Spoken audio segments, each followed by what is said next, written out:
اعوذ بکا من حمزۃ الشیاطین بسم اللہ الرحمن الرحیم بل ہوا قرآن مجید فی لوح محفوظ۔ یہ ایک روشن کتاب، لا ریب کتاب ہے جو محفوظ ترین کتاب ہے، محفوظ ترین جگہ پہ رکھ دی گئی ہے۔ یہ آیت مبارکہ سورہ البروج، آیت مبارکہ سورہ البروج یعنی 85/22۔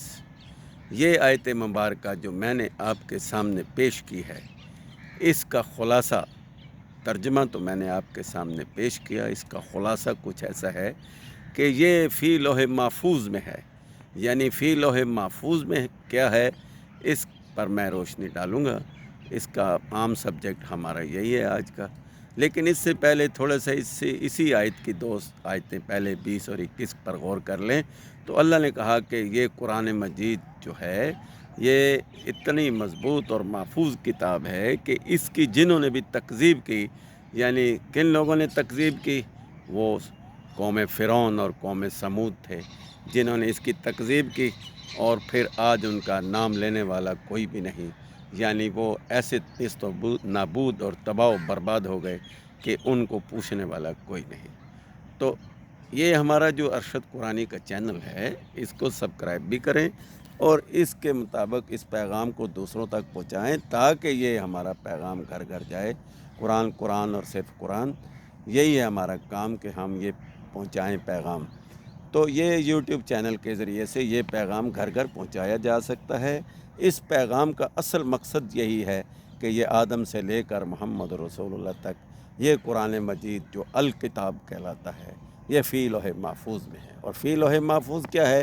یعنی انسانی دماغ۔ جیسے ہم چلتے ہیں سورہ بقرہ میں، جب اللہ نے آدم کو پیدا کیا اور مٹی سے نکالا تو اس کو کہا کہ ہم نے آپ کے اوپر یہ تمام علوم نازل کر دیا ہے۔ تو اسماء کلھا یعنی سورہ بقرہ کی آیت نمبر 31 میں کہا۔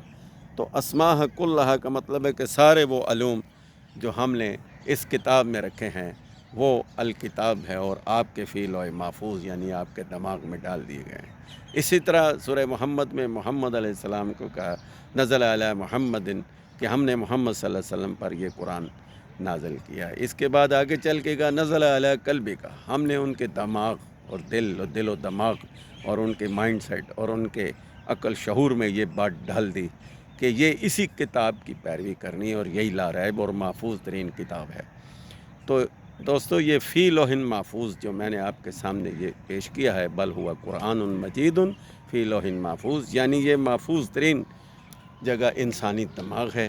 اور اس کی نشانی یہ بتائے گی کہ بار بار 756 مرتبہ یہ کہا اس پر غور و فکر کرو۔ تو غور و فکر بھی انسان اپنے دماغ سے اور عقل سے کرتا ہے، اور جب تک ہم اس قرآن پر غور و فکر اور عقل اور شعور سے کام نہیں لیں گے تو ہم کامیاب نہیں ہوں گے۔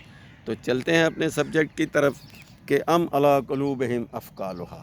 یہ کہا گیا کہ اپنے دماغ کا تالا کھولو، اپنے شعور کا تالا کھولو، کیونکہ وہاں پہ فی لوح محفوظ میں آپ کے پاس قرآن مجید ہے۔ غور و فکر کرنے سے آپ کو پوری کائنات کا پتہ چل جائے گا، اور اسی لیے اس کتاب کو قرآن مجید کو الکتاب بھی کہتے ہیں۔ الف لام میم ذالک الکتاب، وہ کتاب جو الکتاب ہے اور کائنات کی کتاب ہے۔ اس کائنات کی کتاب کے سامنے کسی کتاب کی کوئی وقت نہیں، اور یہی گارنٹی والی اور لا ریب کتاب ہے۔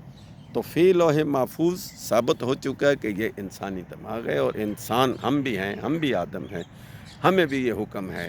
اور ارأیت الذی یکذب بالدین، دین کو جھٹلا چکے ہیں اور اسے لپیٹ کے رکھ چکے ہیں۔ تو جو قومیں دین کو جھٹلا دیتی ہیں، اس کو لپیٹ کے رکھ دیتی ہیں، وہ نیست و نابود ہو جاتی ہیں، قوم فرعون اور قوم سمود کی طرح۔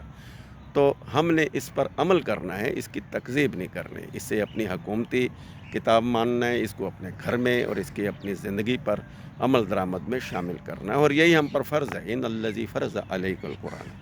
تو اصل چیز یہ تھی کہ ہمیں یہ بار بار کہنا پڑتا ہے کہ قرآن قرآن اور صرف قرآن، یہی ہے ہمارا پیغام۔ یہ اصل میں پیغام یہی ہے جو تمام انبیاء اور رسولوں کے ذریعے آدم سے لے کر محمد علیہ السلام تک ہمیں ملا۔ تو اپنا خیال رکھیے گا. اللہ ہم سب کا حامی و ناصر ہو، اور اس محفوظ ترین کتاب کی جس کی گارنٹی دی گئی ہے اس پر عمل کرنا ہوگا. اللہ حافظ.